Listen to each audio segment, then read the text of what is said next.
हरि ओम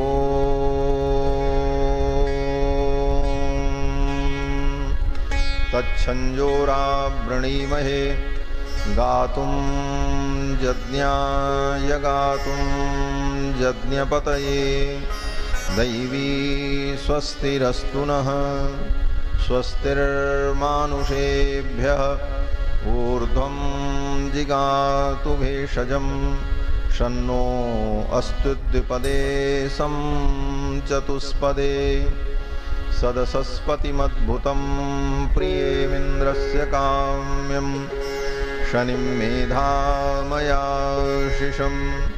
मेधां मे वरुणो ददातु मेधामग्निप्रजापतिः मेधामिन्द्रश्च वायुश्च मेधां धाता ददातु मे विश्वानि देव सवितर्दुरितानि पराशुव यद्भद्रं तन्न आशुव सच्चिदानन्दरूपाय विश्वोत्पत्त्यादिहेतवे तापत्रयविनाशाय श्रीकृष्णाय वयं नुमः वसुदेवसुतं देवं कंसचाणूरमर्दनं देवकी परमानन्दं कृष्णं वन्दे जगद्गुरुं कृष्णाय वासुदेवाय हरये परमात्मने प्रणतक्लेशनाशाय गोविन्दाय नमो नमः जन्माद्यस्य यतोऽन्वयादितरतश्चार्थेष्वभिज्ञस्वराट् तेने ब्रह्महृदाय आदिकवये मुह्यन्ति यत्सूरयः तेजो वारिमृतां यथा विनिमयो यत्र त्रिसर्गो मृषा धाम्ना स्वेन सदा निरस्तकुहकं सत्यं परं धीमहि निगमकल्पतरोर्गलितं फलं शुकमुखादमृतद्रवसंयुतं पिबत भागवतं रसमालयं मुहुरहो रसिका भुवि भावुकाः यं प्रव्रजन्तमनुपेतमपेतकृत्यं द्वैपायनो विरहकातर आजुहाव पुत्रेति तन्मयतया तरवोऽभिनेदुस्तं सर्वभूतहृदयं मुनिमानतोऽस्मि व्यासं वसिष्ठनप्तारं शक्तेः पौत्रमकल्मषं पराशरात्मजं वन्दे शुकतातं तपोनिधिं व्यासाय विष्णुरूपाय व्यासरूपाय विष्णवे नमो वै ब्रह्मनिधये वासिष्ठाय नमो नमः अचतुर्वदनो ब्रह्मा द्विबाहुरपरो हरिः अभाललोचनः शम्भुर्भगवान् बादरायणः यस्य स्मरणमात्रेण जन्मसंसारबन्धनात् विमुच्यते नमस्तस्मै विष्णवे प्रभविष्णवे ऋग्यजुस्सामरूपाय वेदाहरणकर्मणे प्रणवोद्गीतवपुषे महास्वशिरसे नमः यो नित्यमच्युतपदाम्बुजयुग्मरुक्मव्यामोहतस्तदितराणि तृणाय मेने अस्मद्गुरोर्भगवतोऽस्य दयैकसिन्धो रामानुजस्य चरणौ शरणं प्रपद्ये शाण्डिल्याह्वयवंशवारितविधुं श्रीकोसलेशार्चकं विश्वक्सेन यतीन्द्रदेशिकपदद्वन्द्वारविन्दाश्रितं स्वाचार्ये सुयतौ जगद्गुरुवरे श्रीरामनारायणे नित्यं सक्तमतिं जगद्गुरुवरं श्रीवासुदेवं भजे अस्मद्गुरुभ्यो नमः अस्मत्परमगुरुभ्यो नमः अस्मत्सर्वगुरुभ्यो नमः श्रीमते श्रीभाष्यकाराय नमः श्रीपराङ्कुशपरकालयतिवरवरप्रतिवादिभीकरगुरुभ्यो नमः श्रीजानकीकान्तस्मरणं श्रीराधाकान्तस्मरणं सन्तपूर्वाचार्याः सहायाः सन्तपूर्वाचार्याः सहायाः बोलिए श्री सीतारामचंद्र भगवान की श्री कृष्णचंद्र भगवान की, श्री सूत जी महाराज की, श्री सुखदेव भगवान की, श्री वेदव्यास भगवान की, सत्य सनातन वैदिक धर्म की, अखंड भारतवर्ष की, सब संतन की, सब भक्तन की, श्री भाष्यकार रामानुज स्वामी जी महाराज की जय जय श्री राधे श्याम। भगवान सच्चिदानंद की मंगलमयी कथा का हम सभी लोग श्रवण लाभ प्राप्त करें, उसके पूर्व भगवान नाम संकीर्तन श्रद्धा भक्ति के साथ कर लें। पश्चात भगवान की कथा का आस्वादन करेंगे। अच्युतम अच्युतं केशवं राम नारायणं, अच्युतं केशवं राम नारायणं, अच्युतं केशवं राम नारायणं, अच्युतं केशवं राम नारायणं, कृष्ण दामोदरं वासुदेवं हरिं, कृष्ण दामोदरं वासुदेवं हरिं, श्रीधरं माधवं गोपिका वल्लभं, श्रीधरं माधवं गोपिका वल्लभं, श्रीधरं माधवं गोपिका वल्लभं, श्रीधरं माधवं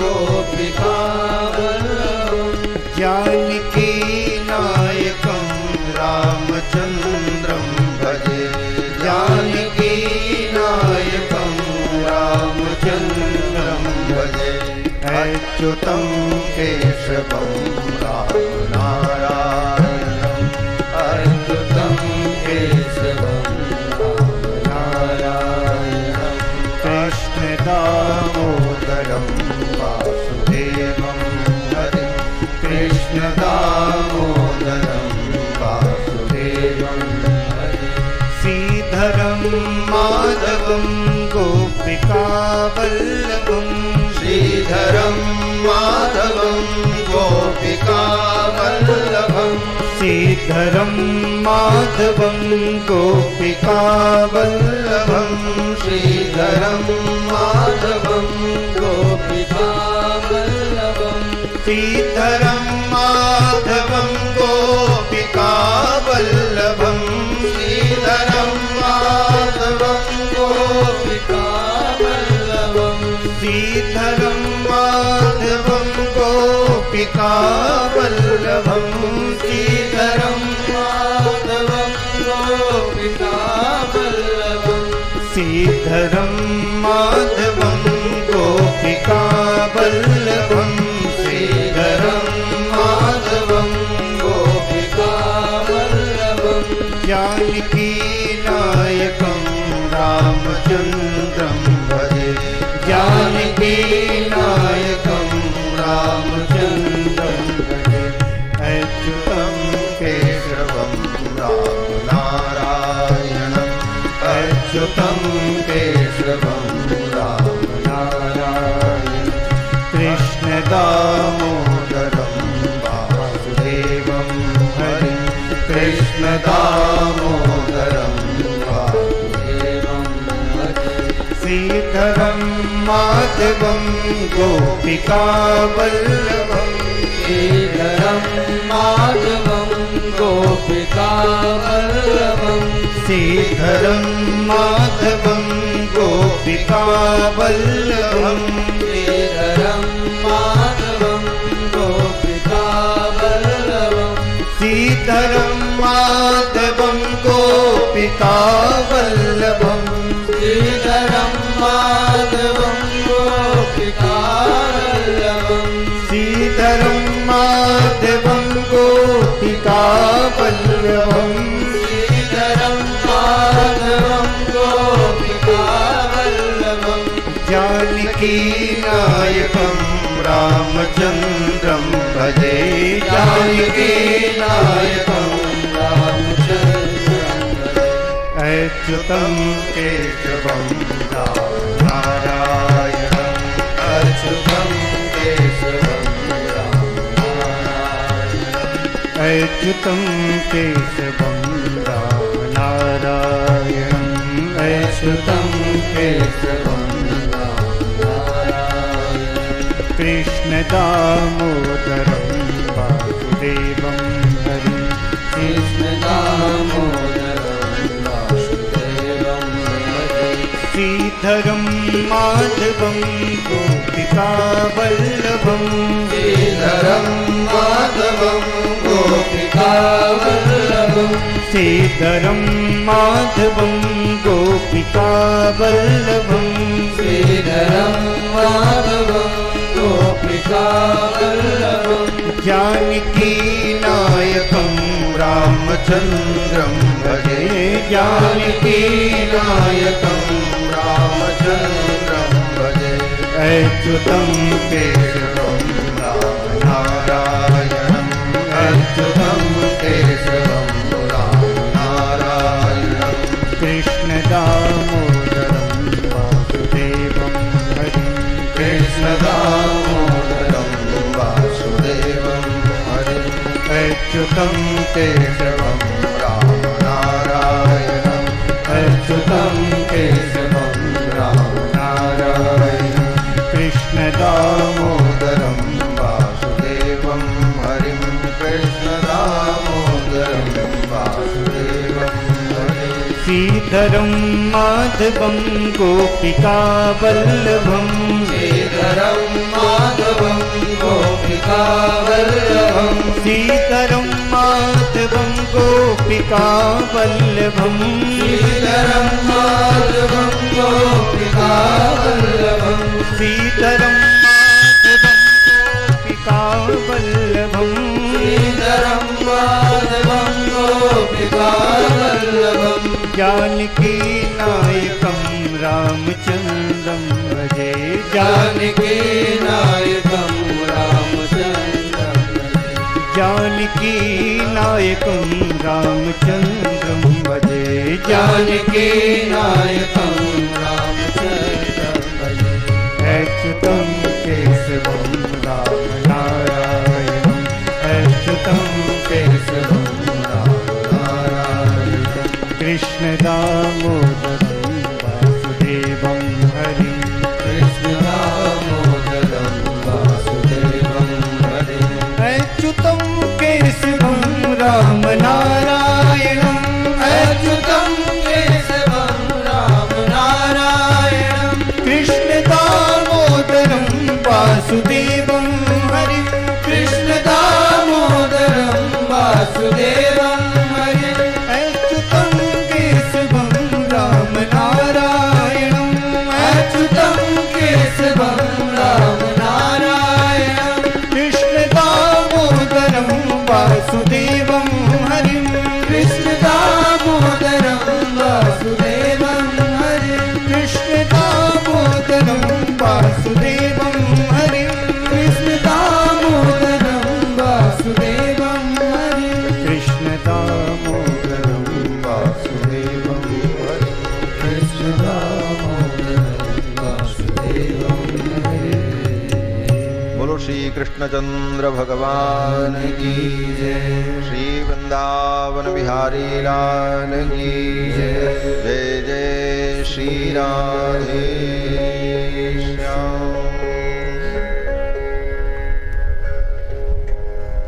परमाध्यक्ष अनंत कोटि ब्रह्मांड नायक सर्वेश्वरेश्वर पुराण पुरुषोत्तम भगवान श्री कृष्णचंद्र, जिनके मंगलमय चरित्र का हम सभी लोग अपनी गति और मति के अनुकूल श्रवण लाभ प्राप्त कर रहे हैं। मंच पर विराजमान परम श्रद्धेय पूज्य स्वामी श्री माधवाचार्य जी महाराज, त्रिनन्नूर भक्त वत्सल के आचार्य श्री स्वामी षटकोपाचार्य जी महाराज, वृंदावन से पधारे श्री रजत शर्मा जी, हमारी अयोध्या से पधारे श्री स्वामी रामदेव दास जी महाराज, इस श्रीमद् भागवत सप्ताह ज्ञान यज्ञ के मुख्य यजमान श्री राकेश तिवारी जी, उनकी वंदनीय माता जी श्री कमला देवी एवं उनके परिवार के समस्त सदस्यगण तथा दूर दूर से आए हुए इस अनुष्ठान में श्रीमद् भागवत महापुराण के अष्टोत्तर शत अनुष्ठान में यजमान के रूप में सम्मिलित होने वाले समस्त श्रद्धालु श्रोता बंधुओं, धर्मानुरागी सज्जनों, श्रद्धामयी माताओं, भगवान की मंगलमयी कृपा के फलस्वरूप नैमिषारण्य तीर्थ में विराजमान होकर भगवान श्री कृष्ण की मंगलमयी कथा का हम सभी लोग श्रवण लाभ प्राप्त कर रहे हैं। भगवान की जब विशेष कृपा होती है तो जीव को ऐसा सौभाग्य प्राप्त होता है। कथाएं तो होती ही रहती हैं, लेकिन देश काल पात्र इनकी विशिष्टता जब उसमें समाहित हो जाए तो वह और भी दिव्यतम हो जाती है।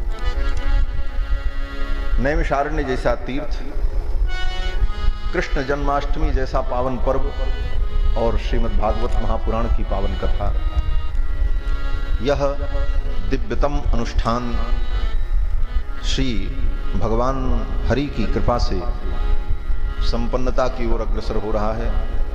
आज छठा दिवस है।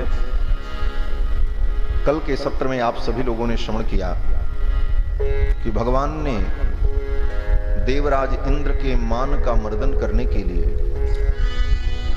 इंद्र की पूजा का निषेध किया और गोवर्धन की पूजा कराई। इंद्र को बड़ा अभिमान कि मैं देवराज हूं, देवताओं का राजा हूं। तो भगवान ने विचार किया कि इंद्र का अभिमान निर्गलित हो, इंद्र का अभिमान समाप्त हो। भगवान को सब कुछ अच्छा लगता है, लेकिन अभिमान अच्छा नहीं लगता। आप कितने बड़े पापी हो,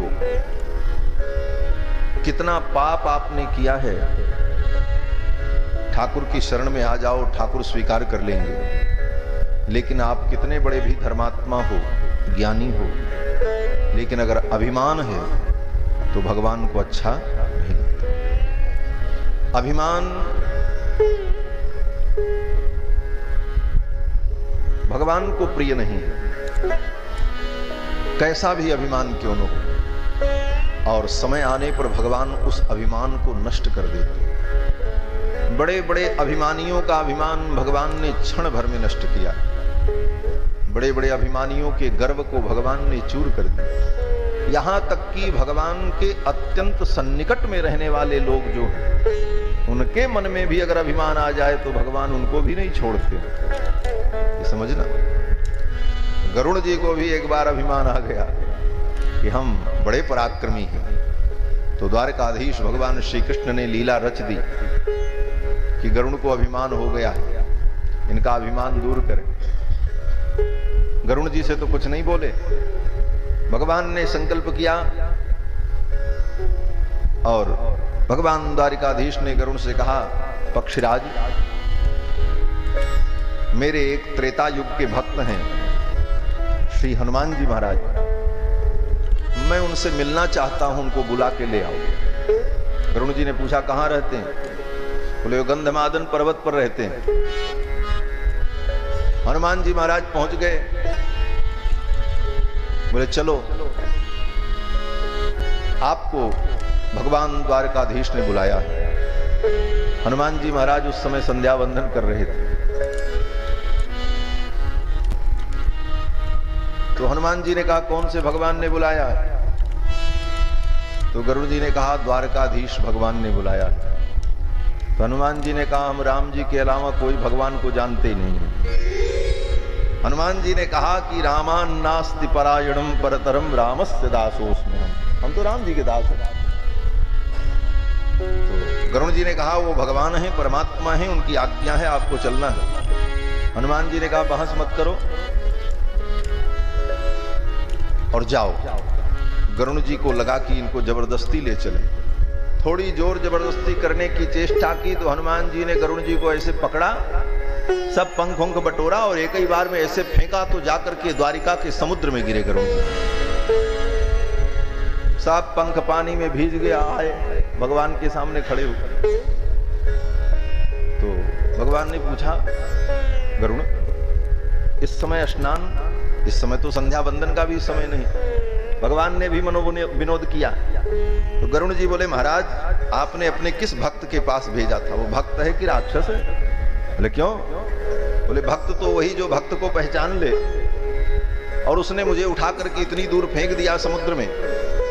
अरे गरुड़ तुम इतने पराक्रमी और तुमको उसने फेंक दिया? बोले महाराज वो तो बड़ा विलक्षण है। भगवान ने पूछा, क्या कहा तुमने? बोले हमने कहा द्वारिकाधीश भगवान ने बुलाया। बोले तुमने गड़बड़ किया, तुम कह देते अयोध्यानाथ रघुनंदन श्री राम इस समय द्वारिका में विराजमान हैं, उन्होंने बुलाया तो आ जाते। तो दोबारा फिर भेजा। बोले फिर जाओ। अब तो दोबारा गरुड़ जी की हिम्मत नहीं हुई जाने की, लेकिन किसी प्रकार भगवान के कहने पर गरुड़ जी आए और आकर के गरुड़ जी ने कहा, चलो आपको भगवान ने बुलाया। हनुमान जी ने कहा, फिर तुम आ गए? तो गरुड़ जी ने कहा, अयोध्यानाथ भगवान श्री रघुनंदन इस समय द्वारिका में कृष्ण रूप में विराजमान हैं और उन्होंने आपको बुलाया। तो हनुमान जी ने कहा, तब हम चलेंगे। बोले तो चलो। तो हनुमान जी ने कहा, आप चलो हम आ जाएंगे। गरुड़ जी ने कहा, नहीं भगवान की आज्ञा है, साथ लेकर के आना।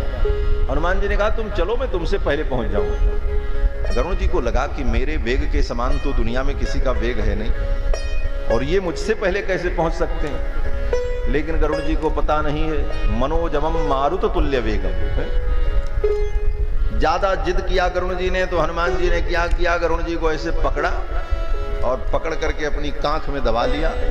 गरुड़ जी महाराज ची ची ची ची करने लगे, जैसे कोई चिड़िया ची ची करे, और हनुमान जी महाराज गर्जना किए और चल पड़े।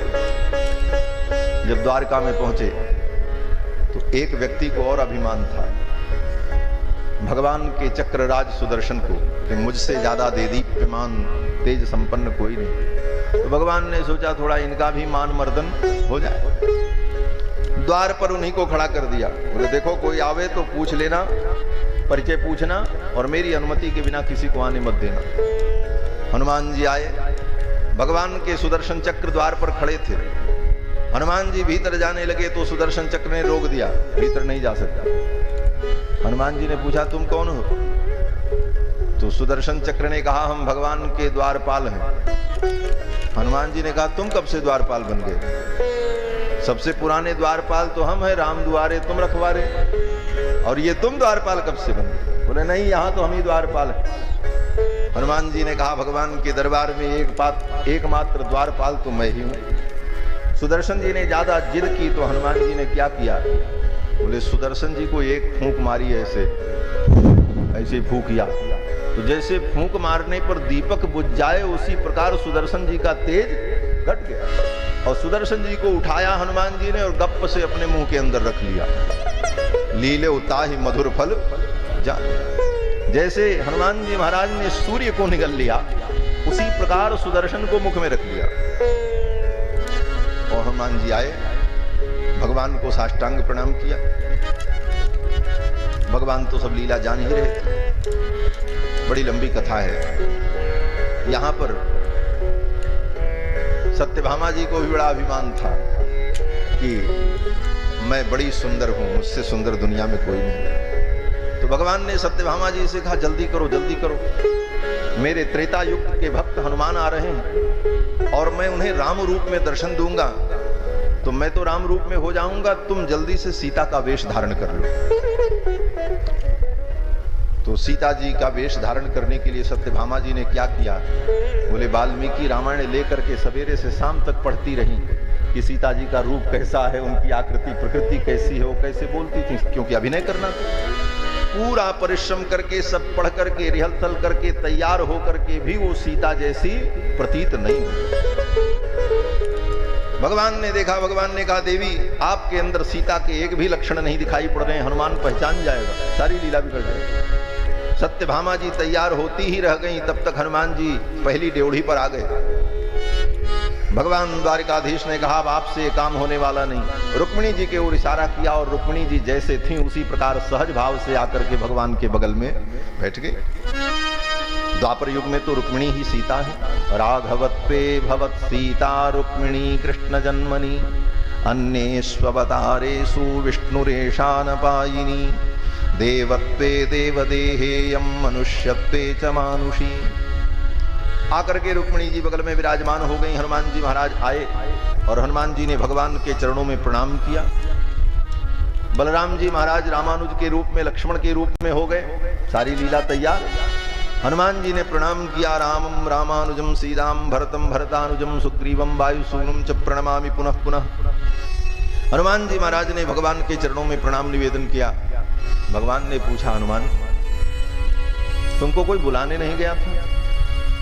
तो हनुमान जी ने कहा, महाराज ये कैसे कैसे धृष्ट सेवक को आपने पाल रखा है। इधर से ऐसे हाथ किया तो गरुण जी महाराज अपना पंख सीधा उधा करते हुए खड़े हुए। गरुण जी महाराज तो देख ही रहे थे हनुमान जी को।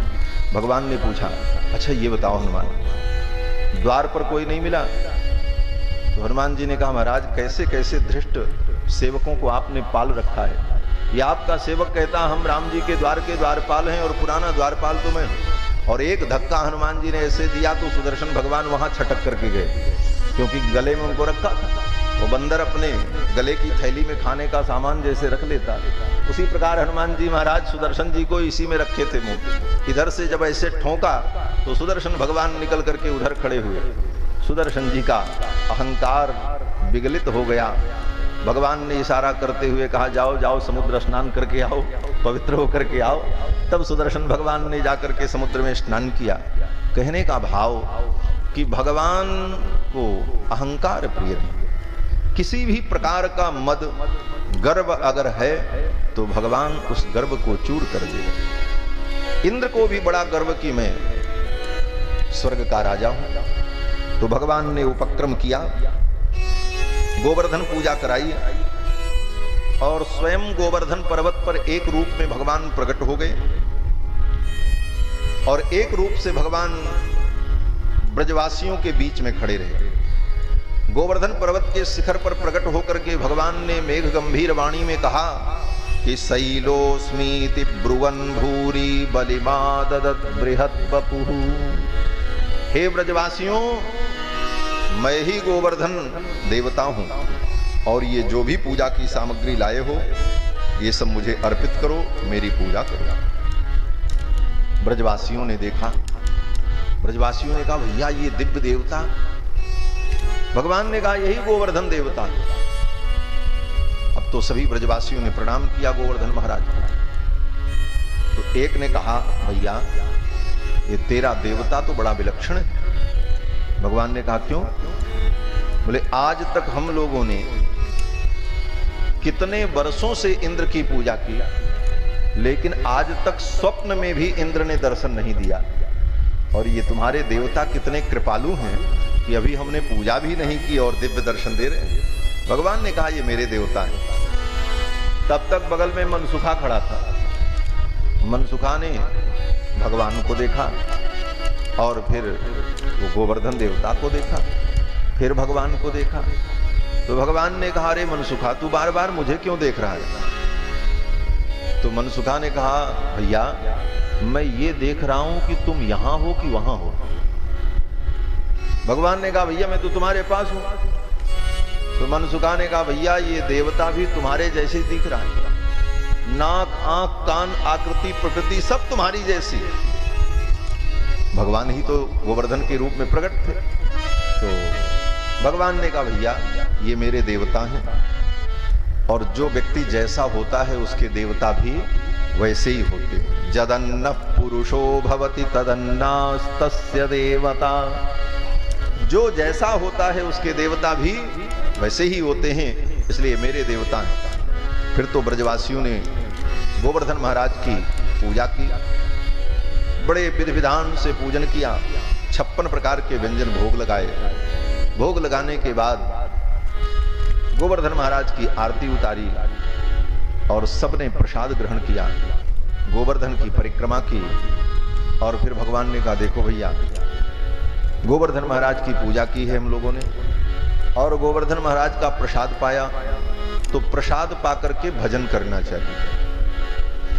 भगवान का प्रसाद पाओ, भोजन करो तो उसके बदले में भजन करो, और केवल प्रसाद पाओ भजन न करो तो भगवान का प्रसाद पचता नहीं। ये आप सबके लिए कह रहे हैं, खूब भजन करो और प्रसाद भी पाओ। हमारे यहाँ संत जन अयोध्या में कहते हैं कि राम जी के अन्न में बड़े बड़े दांत, कहते हैं राम जी के अन्न में बड़े बड़े दांत, और भजन न करो तो फाड़ देगा आंत। अगर भजन न करो तो राम जी का अन्न पचता नहीं, इसलिए भगवान का प्रसाद पा करके भजन करना चाहिए। तो भगवान ने कहा ब्रजवासियों थोड़ा कीर्तन कर लो, थोड़ा भगवान का भजन कर लो। फिर तो ब्रजवासियों ने गोवर्धन महाराज का कीर्तन किया। महाराज महाराज तेरे माथे मुकुट विराज रहो, श्री गोवर्धन महाराज महाराज तेरे माथे मुकुट विराज रहो, श्री गोवर्धन महाराज महाराज तेरे माथे मुकुट विराज रहो। तू पे पान चढ़े तो पे फूल चढ़े, तो पे पान चढ़े तो पे फूल चढ़े, तो पे पान चढ़े तो पे फूल चढ़े, तो पे पान चढ़े तो पे फूल चढ़े, तो पे चढ़े तो पे चढ़े दूध की धार, हाँ धार तेरे माथे मुकुट विराज रहो, श्री गोवर्धन महाराज महाराज तेरे माथे मुकुट विराज रहो, श्री गोवर्धन महाराज महाराज तेरे माथे मुकुट विराज रहो। तेरे गले में कंठा सोने को, तेरे गले में कंठा सोने को, तेरे गले में कंठा सोने को, तेरे गले में कंठा सोने को, थोड़ी पे हीरा लाल लाल तेरे माथे मुकुट विराज रहो, श्री गोवर्धन महाराज महाराज तेरे माथे मुकुट विराज रहो।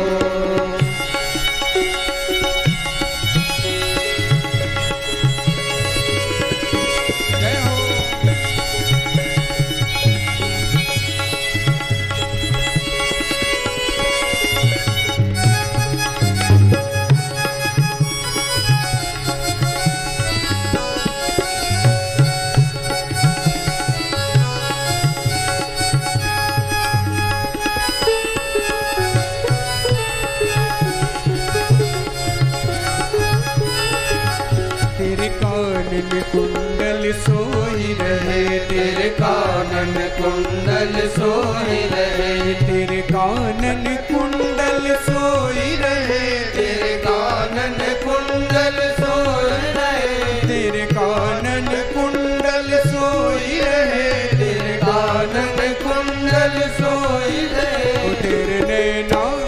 तेरे नैना बने विशाल, हाँ विशाल मुकुट विराज रहो, श्री गोवर्धन महाराज महाराज तेरे माथे मुकुट विराज रहो, श्री गोवर्धन महाराज महाराज तेरे माथे मुकुट विराज रहो।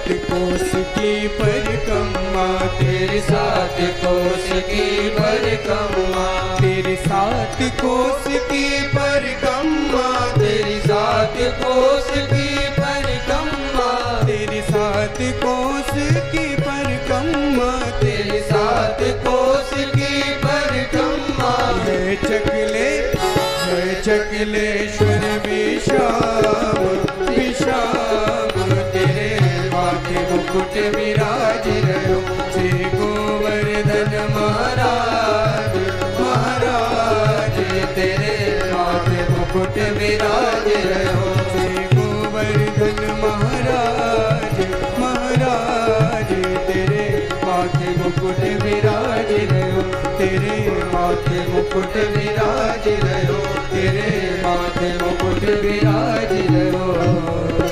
बोलो श्री गोवर्धन महाराज की जय। सभी ब्रजवासियों ने गोवर्धन महाराज का संकीर्तन किया। कर दो भैया। गोवर्धन महाराज ने, भगवान श्री कृष्ण ने गोवर्धन महाराज की पूजा कराई और सबने गोवर्धन महाराज का कीर्तन किया और फिर गोवर्धन की तलहटी में सब विश्राम करने लगे। देवराज इंद्र को पता चला कि ब्रजवासियों ने मेरी पूजा नहीं की। देवराज इंद्र को ब्रजवासियों के ऊपर क्रोध आया और सांवर्तक नाम की मेघमालाओं को बुलाकर आदेश दिया कि जाकर के ब्रजमंडल पर ऐसी वर्षा करो कि ब्रजमंडल डूब जाए। इन ब्रजवासियों ने मेरा अनादर किया है। इंद्र का आदेश प्राप्त करके मेघमालाएं आईं। गणम सांवर्तकम नाम मेघानां चांतकारिणाम, इंद्र प्राजोदयत क्रुद्धो वाक्यम चाहे शमान्युत। इंद्र का आदेश प्राप्त करके सांवर्तक नाम की मेघमालाएं आ गईं। बहुत सब पाए करना चाहिए। सांवर्तक नाम की मेघमालाएं आ गईं। चारों तरफ से बादल आ गए, अंधकार छा गया और देखते देखते हाथी के सूंड के समान मोटी जलधारा गिरने लगी। अब तो सभी गोप ग्वाल बाल व्याकुल होकर के इधर उधर भागने लगे। कहीं बचने का कोई आश्रय नहीं। जोर जोर से हवाएं चलने लगी। बेपमाना भगवत पादमूलमुपाययुः। कांपते हुए सब गोप ग्वाल बाल भगवान श्री कृष्ण की शरण में आए और सब ने कहा, कृष्ण कृष्ण महाभाग त्वन्नाथम गोकुलम प्रभु। हे कृष्ण, तुम ही हमारे नाथ हो, हमारी रक्षा करो, इंद्र के कोप से हमें बचा लो। इस प्रकार ब्रजवासियों ने जब भगवान से प्रार्थना की तो भगवान ने विचार किया कि आज मुझे अपने व्रत का पालन करना चाहिए। गोपाये स्वात्म योगेन सोयम में व्रत आहितः। भगवान कहते हैं आज मुझे अपने व्रत का पालन करना चाहिए। भगवान का व्रत क्या है? व्रत माने नियम। हम किसी नियम का पालन करते हैं, वही व्रत है। हमने ये नियम बना लिया कि हम ऐसा ही करेंगे, तो वही व्रत होता है। व्रत का मतलब नियम। तो भगवान का भी एक व्रत है। भक्त अगर भगवान के लिए व्रत करते हैं तो भगवान भी अपने भक्तों के लिए व्रत करते हैं। और भगवान का व्रत क्या है? श्री भाष्यकार रामानुज स्वामी जी महाराज श्री भाष्य के मंगलाचरण में कहते हैं कि भगवान का एक व्रत है। वो व्रत ये है कि अपने भक्तों की रक्षा का व्रत लेकर के भगवान बैठे हुए। अखिल भुवन जन्मस्थेम भंगादिलीले बिनत विविध भूत ब्रात रक्षैक दीक्षे श्रुति शिरसि विदीप्ते ब्रह्मणि श्रीनिवासे भवतु मन परस्मिन् सेमुषी भक्ति रूपा। बिनत विविध भूत ब्रात रक्षैक दीक्षे। शरणागत भक्तों की रक्षा का व्रत भगवान ने ले रखा है। यही भगवान का व्रत है। तो भगवान कहते हैं कि गोपाये स्वात्म योगेन सोयम में व्रत आहितः। आज मुझे अपने व्रत का पालन करना चाहिए। और भगवान ने ब्रजवासियों से कहा, सब लोग आओ, चिंता मत करो, इस गोवर्धन पर्वत को ही मैं छत्र के समान उठाता हूं और सब इसकी छाया में आ जाओ। अथाह भगवान गोपान हेम बतात ब्रजौकसः। सबको बुलाया और गोवर्धन पर्वत के नीचे भगवान ने अपना हाथ लगाया और 7 कोस लंबे चौड़े गोवर्धन पर्वत को भगवान ने अपनी कनिष्ठिका उंगली के ऊपर उठा लिया। बोलो श्री गोवर्धन धरण भगवान की जय। पर्वत को उखाड़ करके भगवान ने जब अपनी कनिष्ठिका उंगली पर धारण कर लिया तो पर्वत को जब उखाड़ा तो नीचे बहुत बड़ा गड्ढा तैयार हो गया, क्योंकि पर्वत को जड़ से भगवान ने उखाड़ लिया। तो जो नीचे बहुत बड़ा गड्ढा तैयार हो गया, भगवान ने कहा सब इसी गड्ढे में उतर जाओ। अथोपजोषम विशतगिरि गर्तम सगोधनाः। अपने बछड़ों के सहित, गायों के सहित सब इसी में आ जाओ। फिर तो सभी ब्रजवासी धमाधम कूद गए उसी गड्ढे में, बछड़ों को भी कूदा दिया और भगवान श्री कृष्णचंद्र 7 कोस लंबे चौड़े पर्वत को अपनी कनिष्ठिका उंगली पर धारण किए हुए। मैया यशोदा ने देखा, मैया यशोदा ने सबसे कहा, अरे भैया सबरे मिल करके सहायता करो लाला की। इतने बड़े पर्वत को मेरे लाला ने अकेले उठा रखा है। मेरे लाला की कलाई बड़ी कोमल है, कहीं मेरे लाला की कलाई मुरक न जाए। मैया यशोदा ने जब इस प्रकार कहा तो सभी ब्रजवासियों ने अपना लाठी डंडा लगा दिया। नख पर गिरवर लीनो धार, कन्हैया मेरो भारो। नख पर गिरवर लीनो धार, कन्हैया मेरो भारो।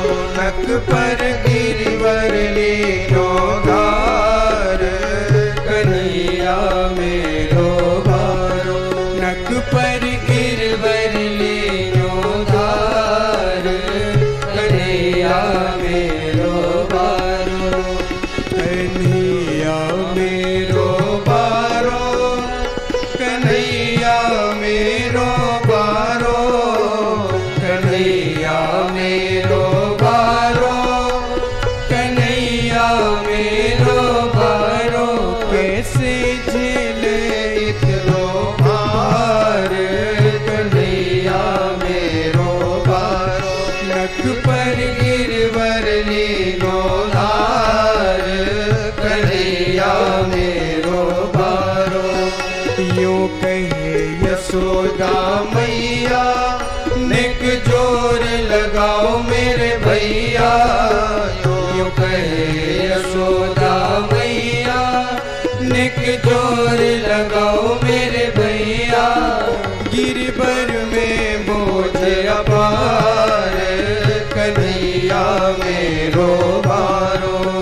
गिरवर में बोझ अपार, कन्हैया मेरो भारो। नख पर गिरवर लीनो धार, कन्हैया मेरो भारो। नख पर गिरवर लीनो धार, कन्हैया मेरो भारो। लाला की नरम कलैया, कहीं मूरख न जाया कि भैया। लाला की नरम कलैया, कहीं मूरख न जाया कि भैया। लाला की नरम कलैया, कहीं मूरख न जाया कि भैया। लाला की नरम कलैया, कहीं मूरख न जाए कि भैया। कैसे झेले इतनो भार, कन्हैया मेरो भारो। कैसे झेले इतनो भार, कन्हैया मेरो भारो। नख पर गिरवर लीनो धार, कन्हैया मेरो भारो।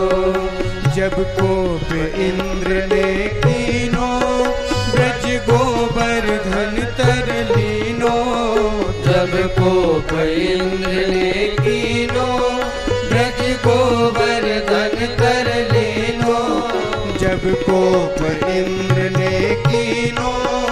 ब्रज गोवर्धन तर लीनो, जब कोप इंद्र ने कीनो, ब्रज गोवर्धन तर लीनो।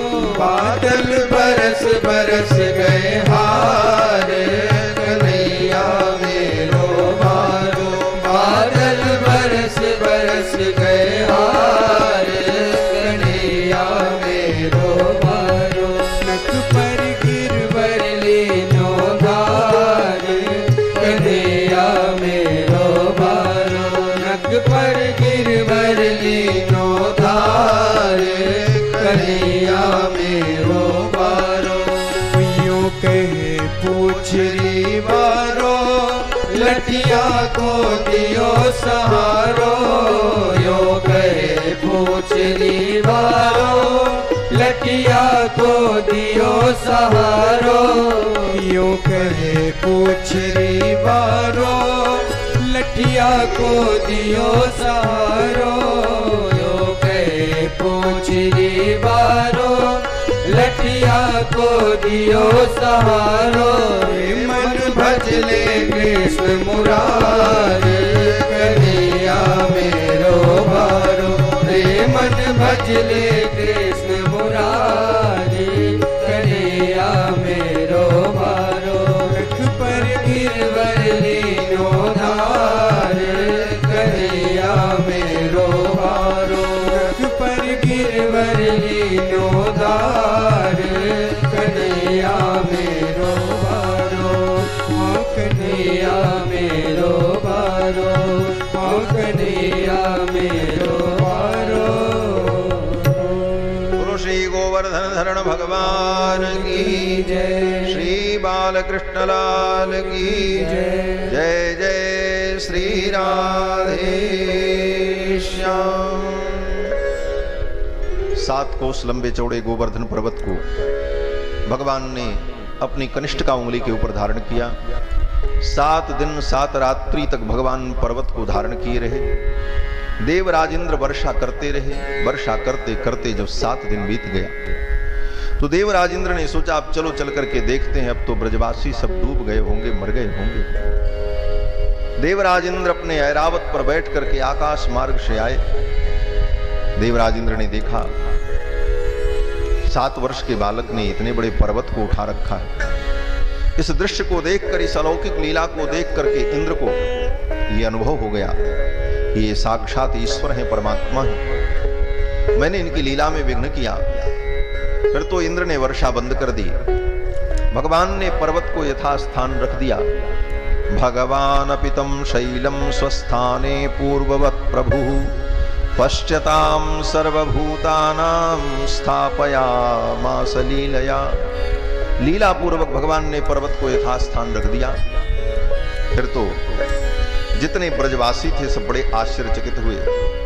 सब ब्रजवासियों ने कहा कि ये बालक, इसके पराक्रम को देखो।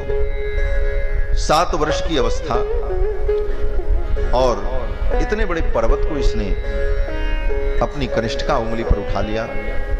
सबने नंद बाबा से कहा, नंद बाबा ये आपका बालक तो बड़ा विलक्षण है। इतने बड़े पर्वत को इसने कैसे उठाया, सबके लिए आश्चर्य का विषय था। तो नंद बाबा ने सभी ब्रजवासियों से कहा कि श्रूयताम में बचो गोपाभ्यो तु शंका चवोर्भके। हे ब्रजवासियों, मेरी बात सुनो, तुम्हारी शंका दूर हो जाए। क्या बात?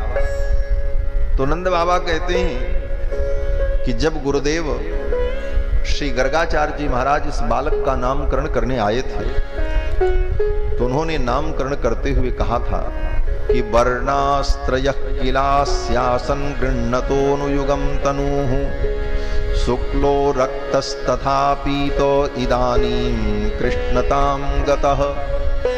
हे नंद बाबा, ये आपका बालक हर युग में प्रकट होता है और इसका स्वरूप भी हर युग में भिन्न भिन्न होता है।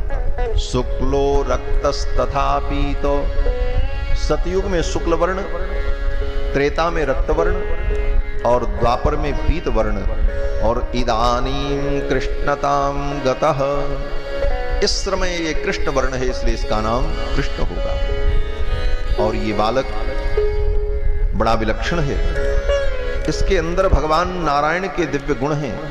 नारायण समो गुणैहि, नारायण के समान ये है। किम वा नारायण ही तुम्हारे पुत्र के रूप में आ गए हैं।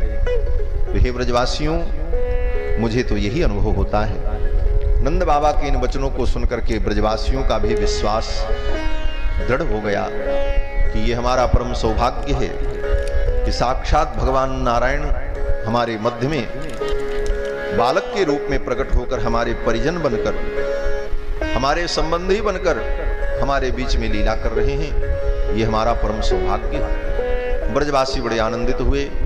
फिर तो देवराज इंद्र मौके की तलाश कर रहे थे कि एकांत मिल जाए तो मैं भगवान के चरणों में जाकर के क्षमा मांगू। अभिमान तो निर्गलित हो गया, लेकिन कहीं न कहीं हृदय के किसी कोने में एक शर्म, लज्जा बनी थी कि लोगों के सामने मैं जाकर के कैसे क्षमा मांगू। एकांत का अवसर इंद्र ढूंढ रहे थे। विविक्त उपसंगम्य व्रीडित कृत हेलनः पस्पर्श पादयोरेनम किरीटे नार्कवर्चसा। एकांत देखकर विविक्तः उपसंगम्य, जब भगवान एकांत में मिले तो इंद्र ने जाकर के भगवान को साष्टांग प्रणाम किया और अपने दिव्य किरीट मुकुट को भगवान के चरणों में रख दिया। किरीटे नार्क वर्चसा। और फिर इंद्र ने भगवान की बड़ी सुंदर स्तुति की। विशुद्ध सत्वं तव धाम शांतम तपोमयम ध्वस्त रजस्तमस्कम मायामयोऽयं गुण संप्रवाहो न विद्यते ते ग्रहणानुबंधः। इंद्र ने भगवान की स्तुति की और स्तुति करते हुए इंद्र ने कहा कि नमस्तुभ्यं भगवते पुरुषाय महात्मने वासुदेवाय कृष्णाय सात्वतां पतये नमः। हे प्रभु, हे गोविंद, आपके चरणों में मैं प्रणाम करता हूं और आपने कृपा की मेरे ऊपर, मेरे अभिमान को आपने नष्ट किया, मैं कृतकृत्य हुआ। इंद्र ने भगवान की बड़ी सुंदर स्तुति की। तो भगवान ने इंद्र से कहा, हे इंद्र, मैंने जो तुम्हारे यज्ञ को बंद कराया, तुम्हारा मान भंग किया, यह भी मेरी कृपा है। भगवान कहते हैं कि मया ते कारी मघवन मख भंगो नुगृह्णता। मैंने तुम्हारे यज्ञ को जो बंद करा दिया और तुम्हारा मान भंग किया, यह मेरा अनुग्रह है, इसको तुम मेरी कृपा समझना। भगवान कहते हैं कि जब मैं किसी के ऊपर कृपा करता हूं तो तम भ्रंशयामि संपद्भ्यो यस्य चेच्छाम्यनुग्रहम्। ये पंक्ति, अगर ये भगवान का उपदेश हृदय में बैठ जाए तो संसार में कहीं कोई दुख है ही नहीं। भगवान कहते हैं कि मैं किसी के ऊपर अनुग्रह करना चाहता हूं तो तम भ्रंशयामि संपद्भ्यो, मैं उसकी संपत्ति को, उसके अभिमान को, सबको मिटा देता हूं। यही मेरा अनुग्रह है। आप कहोगे महाराज, भगवान का ये अनुग्रह कौन लेगा? ऐसे अनुग्रह को कौन चाहेगा? भगवान कहते हैं अन्यत्र ऐसा भी वचन है कि भगवान कहते हैं यस्याम अनुगृह्णामि हरिष्ये तद्धनम शनैः। मैं जिसके ऊपर अनुग्रह करता हूं तो पहले धीरे धीरे उसके सारे धन का हरण कर लेता हूं। यस्याम अनुगृह्णामि हरिष्ये तद्धनम शनैः। बोले बस यही आपका अनुग्रह है? भगवान कहते हैं अभी ये तो पहला स्टेप है, दूसरा स्टेप कुछ इससे भी अलग है। वो क्या है? तो भगवान कहते हैं करोमि बंधु विच्छेदम। उसके परिवार के लोगों से उसको अलग कर देता हूं, उसके साथ साथी बिछुड़ जाते हैं। जिसको बहुत चाहता है वही उससे दूर हो जाता है। करोमि बंधु विच्छेदम, ये दूसरा अनुग्रह मेरा है। फिर भगवान कहते हैं इसके बाद मेरा अंतिम अनुग्रह जो है उसका भी स्वरूप जान लो। वो क्या है? बोले सर्वम क्लेशादि जीवनम, उसके पूरे जीवन को मैं क्लेशमय बना देता हूं। यस्याम अनुगृह्णामि हरिष्ये तद्धनम सनैहि करोमि बंधु विच्छेदम सर्वम क्लेशादि जीवनम। भक्त ने कहा महाराज ये आपका अनुग्रह कौन लेगा? आप उसको दरिद्र बना दो, फिर उसके संबंधियों से भी उसको अलग कर दो, फिर उसके जीवन में दुख का पहाड़ पटक दो, तो आपके इस अनुग्रह को कौन स्वीकार करेगा? भगवान कहते हैं इतना करने के बाद भी जो मेरे भजन में लगा रहता है उसको मैं ऐसे पद पर बैठा देता हूं कि ब्रह्मा भी उसके चरणों में प्रणाम करते। इतना होने के बाद भी जो अपने धैर्य को नहीं छोड़ता, लोग थोड़े में ही धैर्य छोड़ देते हैं। भगवान की कृपा की एक किरण भी नहीं आती तब तक लोग घबरा के छोड़ देते हैं भजन पूजन। एक सज्जन मिले, रोज रामायण पढ़ते थे, मंत्र जपते थे, बड़े नियमनिष्ठ थे, नियम से रहते थे। उनका जवान बेटा मर गया, सब बंद कर दिया, न पूजा न पाठ न रामायण न गीता। एक दिन संत मिले, बोले महाराज बहुत भजन पूजन करते थे, अब कैसा जीवन आपका हो गया? ये अच्छा काम आपने क्यों बंद कर दिया? बोले क्या करें महाराज, हमारा जवान बेटा मर गया, उसी दिन से हमारा विश्वास उठ गया। बोले तुम्हारा विश्वास इतना हल्का था? एक बेटे के मर जाने पर तुमने भगवान की भक्ति छोड़ दी? अरे सारी दुनिया मर जाए फिर भी भगवान की भक्ति नहीं छोड़नी चाहिए। महाराज सर्वम त्यक्त्वा हरिम भजेत, सारा संसार छूट जाए फिर भी भगवान का भजन नहीं छोड़ना चाहिए। ऐसी दृढ़ता जिसके अंदर होती है फिर तो भगवान उसको उस पद पर बैठा देते हैं कि ब्रह्मादिक देवता भी उसके चरणों में नतमस्तक होते हैं। लेकिन भगवान की कृपा को, अनुग्रह को समझना ही बड़ा कठिन है। ठाकुर प्रसन्न बहुत देर से होते हैं, लेकिन प्रसन्न हो जाएं तो फिर ये कभी अप्रसन्न नहीं होते। और ठाकुर के प्रसन्न हो जाने पर, ठाकुर का अनुग्रह हो जाने पर कुछ असंभव नहीं रहता। इसलिए बंधुओं, भगवत भक्ति करते हुए धैर्य धारण करके विपत्ति और विपरीत परिस्थितियों में भी भगवत भजन और चिंतन नहीं छोड़ना चाहिए। हल्के लोग, साधारण लोग त्याग देते हैं। बोले महाराज इतना हम करते थे और भगवान ने इतना दुख दिया। भगवान के ऊपर सारा दोष डाल देते हैं। इह परत्र दुख पावही और सिर धुनि धुनि पछताही, काल ही कर्म ही ईश्वर ही मिथ्या दोष लगाए। अपने प्रारब्ध को, अपने पूर्वकृत कर्म को नहीं देखते। वास्तव में भगवान प्रारब्ध को भोगा करके उसको कर्म बंधन से मुक्त करते हैं। ये प्रारब्ध जब तक बचा रहेगा तब तक संसार का बंधन रहेगा। भगवान चाहते हैं कि मेरे भक्तों का प्रारब्ध यहीं पर नष्ट हो जाए, प्रारब्ध भोग करके वो अपने कर्म बंधन से मुक्त हो जाए। इसलिए भगवान अपने भक्तों के प्रारब्ध को भोगा करके समाप्त करते हैं। इस विषय में हमारे आचार्यों ने बड़ा सूक्ष्म चिंतन किया। एक श्लोक में कहूंगा, श्री वेदांत देशिक स्वामी जी महाराज अधिकार संग्रह ग्रंथ में कहते हैं कि प्रारब्धेतर पूर्व पापम अखिलम प्रामादिकम चोत्तरम न्यासेन क्षपयन्नभ्युपगतम प्रारब्ध खंडंचन। भगवान की शरणागति कर लेने पर भी प्रारब्ध कर्म नष्ट नहीं होता। प्रारब्ध तो भोगना ही पड़ता है, बाकी सब कर्म नष्ट हो जाते हैं। अहम ता सर्व पापेभ्यो मोक्षयिष्यामि, सारे पाप को भगवान नष्ट कर देते हैं। लेकिन जो प्रारब्ध भोगने के लिए शरीर मिला है वो प्रारब्ध तो भोगना ही पड़ता है। वेदांत देशिक स्वामी जी कहते हैं कि प्रारब्धेतर, प्रारब्ध से इतर जो कर्म है, पूर्वम अखिलम, उन सारे पापों को भगवान नष्ट कर देते हैं। उसके बाद बोले प्रामादिकम चोत्तरम, शरणागति करने के बाद अगर प्रमाद बस कोई अपराध हो जाए, जैसे हमने भगवान की शरणागति कर ली, लेकिन अब शरणागति करने के बाद भी हमसे पाप बन गया, क्योंकि अनेक जन्मों के संस्कार हैं, हो ही जाएगा। तो प्रमादवश अगर शरणागति करने के बाद भी पाप हो गया तो भगवान इतने कृपालु हैं कि उसको भी नष्ट कर देते हैं। प्रामादिकम चोत्तरम न्यासेन क्षपयन्। और भगवान क्या करते हैं? बोले अनभ्युपगत प्रारब्ध खंडंचन। प्रारब्ध में भी जिन प्रारब्ध कर्मों का भोग अभी प्रारंभ नहीं हुआ है, ऐसे प्रारब्ध कर्म को भी भगवान मिटा देता है। इसके बाद वेदांत देशिक स्वामी जी कहते हैं धी पूर्वोत्तर, इसके बाद भी अगर वो शरणागत भक्त बुद्धि पूर्वक पाप करे, जानबूझ करके पाप करे, बोले उस स्थिति में भी भगवान उस शरणागत का त्याग नहीं करते। कितने कृपालु हैं भगवान। इतना बेहया हो जाए जीव, इतना निर्लज्ज हो जाए कि उसके बाद भी बुद्धि पूर्वक वो पाप करे तो भगवान कहते अब शरण में आ गया है तो इसे मैं त्यागूंगा तो नहीं, आए शरण तजहु नहीं ताहू।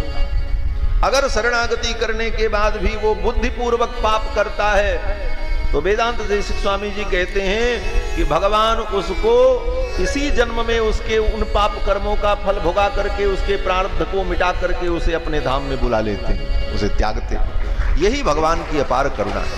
ऐसा स्वामी कहां मिलेगा? कहते हैं ऐसो साहब चाहिए माफ करे सब चूक, ऐसो साहब चाहिए माफ करे सब चूक। साहब तो ऐसा ही हो जो सब अपराध को क्षमा करे। तो भगवान इतने कृपालु हैं, बुद्धि पूर्वक किए गए पाप को भी नष्ट कर देते हैं, प्रमाद से होने वाले पाप को भी नष्ट कर देते हैं, पूर्वकृत कर्म को भी भगवान नष्ट कर देते हैं अपनी कृपा से, लेकिन प्रारब्ध को छोड़ देते हैं। बोले इतना तुम भोग लो। तो जीवन में अगर कोई विपरीत परिस्थिति आवे तो उसमें भी भगवान की कृपा का अनुभव करना कि यही प्रारब्ध है और ठाकुर हमारे प्रारब्ध को यहीं पर भुगा करके हमको कर्म बंधन से मुक्त कर रहे हैं। यह सोचकर अपनी भक्ति को और सुदृढ़ कर लेना चाहिए और मन लगा करके भगवान का भजन और साधन करना चाहिए।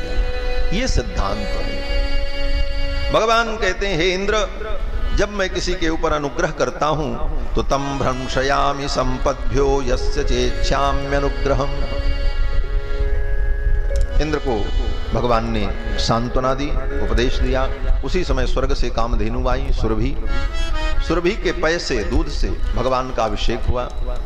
इंद्र ने भगवान को गोविंद नाम से संबोधित किया, फिर भगवान को प्रणाम करके भगवान की परिक्रमा करके देवराज इंद्र चले गए। इस प्रकार भगवान ने देवराज इंद्र के मान का मर्दन किया। इसके बाद कथा आती है कि भगवान ने ब्रजवासियों को, अपने सखाओं को अपने वैकुंठ का दर्शन कराया। एक दिन की घटना, नंद बाबा द्वादशी के दिन जमुना में स्नान करने गए। स्नातुम नंदस्तु कालिंद्या द्वादश्याम जलमाविशत।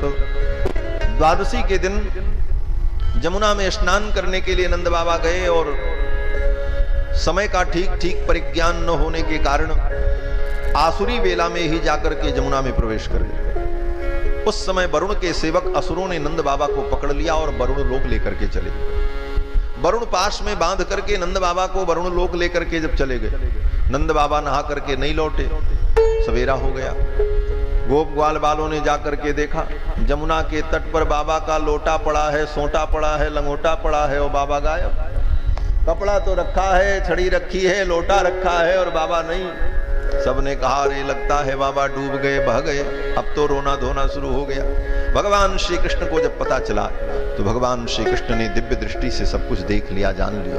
ओ वरुण देवता मेरे बाबा को पकड़ करके ले गए हैं, अब मुझे जाना चाहिए। भगवान सीधे वरुण लोक जाते हैं और बाल कृष्ण लाल जब वरुण लोक में पहुंचे, वरुण देवता का दरबार लगा था। नंद बाबा वरुण पास में बंधे खड़े थे और उनकी सुनवाई होने जा रही थी, कार्यवाही होने जा रही थी। तब तक भगवान जब पहुंचे तो भगवान को देखते ही वरुण देवता अपने सिंहासन से उठ करके दौड़ पड़े और आकर के भगवान को साष्टांग प्रणाम किया। नमस्तुभ्यं भगवते ब्रह्मणे परमात्मने। हे परमात्मन, मैं आपको प्रणाम करता हूं। भगवान ने कहा ये झूठा प्रणाम मुझे क्या दिखाते हो? मेरे बाबा को पकड़ लाए और ऊपर से हमको प्रणाम करते हो। एक तरफ तो कहते हो मैं आपका सेवक हूं, दास हूं, और मेरे बाबा को ही बंदी बना लिया। वरुण देवता ने कहा महाराज बहुत बड़ा अपराध हो गया हमसे। अजानता माम केन मूढ़ेना कार्य वेदिना। ये मेरे सेवक जो हैं ये बड़े मूढ़ हैं। इन मूढ़ सेवकों ने अज्ञानवश ऐसा कार्य कर दिया है, इसलिए आप मुझे क्षमा कर दो। हानि तो यम तव पिता तद्भवान छन्तुमर्हति। हे प्रभु आप मुझे क्षमा करो, मेरे सेवकों से अपराध हुआ है। उसके बदले में मैं क्षमा मांगता हूं। अपराध सेवक ने किया और क्षमा कौन मांगा? स्वामी ने। यही शास्त्र का सिद्धांत है कि भृत्यापराधे सर्वत्र स्वामिनो दंड विष्यते। भृत्य के अपराध करने पर स्वामी को दंड मिलता है, और भृत्य अपराध करे तो फिर स्वामी को ही क्षमा भी मांगना पड़ता है। इसलिए वरुण देवता ने क्षमा मांग ली, भगवान प्रसन्न हो गए। फिर तो वरुण देवता ने नंद बाबा को विदा किया। नंद बाबा को लेकर के जब आए भगवान, ब्रजवासियों ने पूछा बाबा कहाँ गए थे? फिर तो बाबा ने सारी कहानी बताई। जब सारी कहानी बताई ब्रजवासियों को बड़ा आश्चर्य हुआ।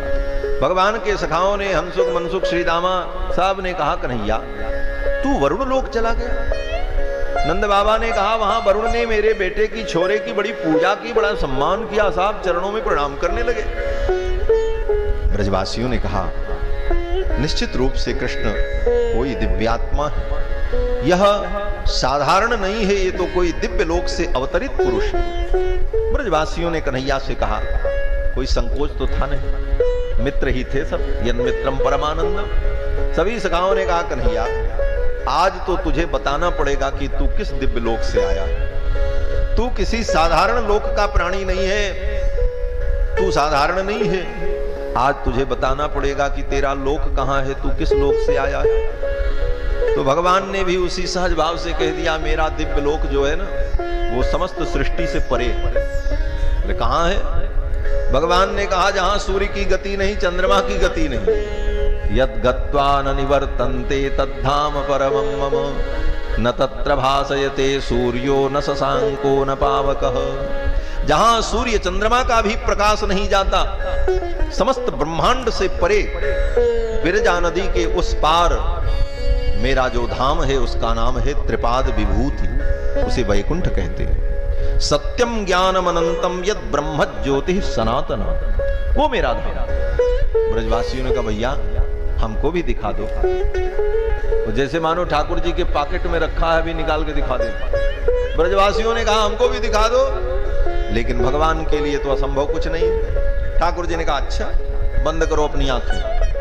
अब तो सभी ब्रजवासियों ने अपनी आंखें बंद की और ठाकुर जी ने अपने सत्य संकल्प से उन सखाओं को वैकुंठ का दर्शन करा दिया। यद्धि पश्यन्ति मुनयो गुणापाये समाहिताः, यद्धि पश्यन्ति मुनयो, बड़े बड़े मुनि महात्मा गुणापाये समाहिताः, त्रिगुणातीत हो जाने पर, कर्म बंधन से मुक्त हो जाने पर जिस धाम का दर्शन कर पाते हैं, उस दिव्य धाम का दर्शन अपने सखाओं को भगवान ने क्षण भर में करा। ब्रजवासियों को बड़ा आनंद आया। नंदादयस्तु तम दृष्ट्वा परमानंद निर्वृता, सब परमानंदित हो गए। अंत में सबने कहा, भैया ये तेरा लोक तो बहुत अच्छा है, दिव्य है, लेकिन एक बात बताओ। सब सखाओं ने और ब्रजवासियों ने कहा, भैया मेरा वृंदावन ही अच्छा है, हमको वहीं पहुंचा दो वृंदावन में, यहां तो अच्छा नहीं लग रहा है। बोले क्यों? बोले यहां डर लगता है, किधर जाएं क्या करें, कहीं कोई रोक न दे, कोई टोक न दे। हमारा वृंदावन ही ठीक है, किसी गली में दौड़ो, कहीं जाओ, जमुना में डुबकी लगाओ, कदम वृक्ष पर चढ़ जाओ, इसलिए भैया हमको तो वृंदावन ही पहुंचा। ठाकुर ने अपने सत्य संकल्प से उस लीला को तिरोहित कर दिया। इस प्रकार भगवान ने ब्रजवासियों को अपने दिव्य धाम वैकुंठ का दर्शन कराया। इसके बाद कथा आती है कि भगवान ने रास लीला के माध्यम से कामदेव के मान का मर्दन किया। कामदेव को भी बड़ा अभिमान हो गया कि मैंने संपूर्ण ब्रह्मांड को जीत लिया है, सब मुझसे पराजित हो गए। और वास्तव में कामदेव ने तो सबको ही जीत लिया। कामदेव का जब उग्र रूप प्रकट हुआ तो काम के प्रभाव से कोई नहीं बचा पाता। भय काम बस जोगी सतापस पामर निको को कहे। गोस्वामी तुलसीदास जी लिखते हैं कि काम ने जब अपने उग्र रूप को धारण किया तो बड़े बड़े जोगी, अमलात्मा, महात्मा जो सारे संसार को ब्रह्ममय देखते थे, जिनको कण कण में ब्रह्म का दर्शन होता था, उनको संपूर्ण सृष्टि स्त्रीमय दिखाई पड़ने लगी। अबला बिलो कहीं पुरुष जग, पुरुष सब अबलामयम, और द्विदंड भरी ब्रह्मांड भीतर काम कृत कौतुक अयम। दो दंड के अंदर पूरे ब्रह्मांड में काम का ऐसा कौतुक व्याप्त हुआ कि स्त्रियों को संसार की हर वस्तु में हर व्यक्ति पुरुष के रूप में दिखने लगा और पुरुष को संपूर्ण संसार स्त्री में दिखाई पड़ा। ये काम का प्रचंड वेग। श्री गोस्वामी जी महाराज कहते हैं कि धरे न काहू धीर सबके मन मनसिज हरे। सबके मन को मनसिज ने, कामदेव ने हर लिया। तो कामदेव को बड़ा गर्व कि मैंने सबको जीत लिया, सब मुझसे पराजित हो गए। उन्मत्त होकर के कामदेव जा रहा था, देवर्षि नारद मिल गए। नारद जी ने कहा कंदर्प कहां जा रहे हो? कामदेव ने कहा महाराज कहां जाएं, कोई लड़ने वाला नहीं मिलता, सब मुझसे पराजित हो गए। और अपनी प्रशंसा करते हुए कामदेव ने यह भी कह दिया कि सृष्टि बनाने वाले ब्रह्मा ही जब मुझसे पराजित हो गए। सबका नाम गिना दिया एक ओर से, क्योंकि सबका कच्चा चिट्ठा उसको मालूम है, सबका नाम बता दिया। नारद जी को अच्छा नहीं लगा। नारद जी ने कहा इसको किसी अच्छे आदमी से मिलाना चाहिए। तो नारद जी महाराज तो भगवान के मन के अवतार। देवर्षि नारद ने कहा देखो, विश्व विजय का खिताब तुम्हें तब मिलेगा जब तुम कृष्ण को भी जीत लो। कामदेव ने कहा ये कृष्ण कौन है? भगवान ने कहा तुम्हारे बाप हैं। भगवान नारद जी ने कहा तुम्हारे बाप हैं, उनको भी अगर जीत लो तो मैं जानूं। नारद जी ने कहा 7-10 वर्ष का बालक कृष्ण, गांव का ग्वारिया, और जो दिन भर गोपियों के बीच में ताता थैया करता रहता है, ऐसे कृष्ण को अगर तुम जीत लेते हो तो मैं मान लूंगा कि तुम विश्व जयी हो। कामदेव ने कहा बड़े बड़े जोगी महात्मा तो बचे नहीं, ये 10 वर्ष का छोरा मेरे सामने क्या है? नारद जी ने कहा जाकर के देखो। तो कामदेव भगवान के पास आया और कामदेव ने कहा कि मैं आपसे युद्ध करूंगा। भगवान ने कहा मैं तो तुम्हारी प्रतीक्षा ही कर रहा था। ठीक है मैं तैयार हूं, लेकिन कौन सा युद्ध करोगे? किले बंद का युद्ध करोगे कि मैदाने जंग करोगे? कामदेव ने कहा यह क्या होता है? भगवान ने कहा तुम किला बंदी कर लो, पूरी तैयारी कर लो, सुरक्षित हो जाओ, तब युद्ध करो। और मैदाने जंग का मतलब है खुले मैदान में तुम भी आ जाओ और मैं भी मैदान में, फिर 2-2 हाथ हो जाए। तो कामदेव ने कहा नहीं, हम तो किले बंदी का युद्ध करेंगे। भगवान ने कहा ठीक है तुम किले बंदी का युद्ध करो और मैं मैदाने जंग में आ जाऊंगा। कामदेव ने कहा ये युद्ध कब होगा? भगवान ने कहा बस आने वाली शरद पूर्णिमा की रात्रि में जमुना के तट पर वंशी बट पर हजारों हजारों गोपियों के मध्य में मैं एकमात्र पुरुष रहूंगा, तुम अपनी पूरी तैयारी के साथ आ जाना। भगवान ने कामदेव को निमंत्रण दे दिया। आज वो पावन पर्व आ गया। श्री सुखदेव जी महाराज कहते हैं शरद पूर्णिमा की रात्रि में भगवान ने रासलीला की और रासलीला के माध्यम से भगवान ने काम के गर्व को नष्ट किया। कामदेव को बड़ा गर्व था और इस लीला के माध्यम से भगवान ने कामदेव के अभिमान को नष्ट किया। ये रासलीला काम विजय लीला है। इस लीला के माध्यम से भगवान ने कामदेव के अहंकार को नष्ट किया है। ये कोई काम लीला नहीं। इसीलिए विद्वानों ने, महापुरुषों ने रासलीला को श्रीमद् भागवत महापुराण का प्राण माना है। 5 अध्याय में श्री सुखदेव जी ने रासलीला का वर्णन किया है। यही 5 अध्याय श्रीमद् भागवत महापुराण के पंच प्राण हैं। प्राण अपान व्यान समान उदान, यही 5 प्राण हैं श्रीमद् भागवत महापुराण के रास पंचाध्याय। और इस लीला के माध्यम से भगवान ने कंदर्प पर विजय प्राप्त की। सुखदेव जी कहते हैं कि भगवान पिता रात्रि शरदोत्फुल्ल मल्लिका वीक्षरन्तुम मनश्चक्रे योगमायामुपाश्रितः। भगवान पिता रात्रि ही, उस रात्रि में, कौन सी रात्रि? बोले शरदोत्फुल्ल मल्लिका, मल्लिका के पुष्प खिले थे उस रात्रि में। बोले मल्लिका के पुष्प तो बसंत ऋतु में खिलते हैं, शरद ऋतु में मल्लिका के पुष्प नहीं खिलते हैं। लेकिन यहां तो शरद ऋतु में ही मल्लिका के पुष्प खिल गए। क्यों? बोले भगवान के संकल्प से। और दूसरी बात ये कि भगवान जब रासलीला करने के लिए संकल्प करते हैं तो उस समय शरद ऋतु में बसंत ऋतु का आगमन हो जाता है। जहां कहीं भी भगवान की रसिक लीला होती है, श्रृंगार प्रधान लीला होती है, वहां पर बसंत ऋतु का स्वतः आगमन हो जाता है, क्योंकि बसंत भगवान का स्वरूप है। ऋतूनाम कुसुमाकरः, कुसुमाकर बसंत का आगमन हो गया। इसलिए गोस्वामी जी ने भी मानस में लिखा कि जब भगवान श्री राम पुष्प वाटिका में पहुंचे तो पुष्प वाटिका में जब भगवान गए हैं जनकपुर, उस समय अगहन का महीना था, लेकिन उस समय बसंत ऋतु आ गई। तह बसंत ऋतु रही लुभाई, और यहां भी बसंत ऋतु आ गई। कैसे आ गई? तो आचार्य जन कहते हैं कि भगवान पिता रात्रि ही शरदोत्फुल्ल मल्लिका, शरद में मल्लिका के फूल विकसित हो गए। शरद माने सरम ददाती इति शरदा, सर माने बाण को जो दे उसको कहते हैं शरद। और कामदेव के 5 बाण हैं। और बाण कौन देता है? बोले युद्ध में अस्त्र शस्त्र देने वाला सहायक ही होता है। तो कामदेव जब युद्ध करने को तैयार होता है तो बसंत ऋतु ही उसका सहायक बनता है, और बसंत ऋतु ही उसे पंचपुष्प बाण प्रदान करता है। इसीलिए कहते हैं शरदः, सरम ददाती इति शरदः बसंतः, बसंत ऋतु ही आ गई। और बसंत ऋतु ने मानो सारा उपक्रम तैयार कर दिया।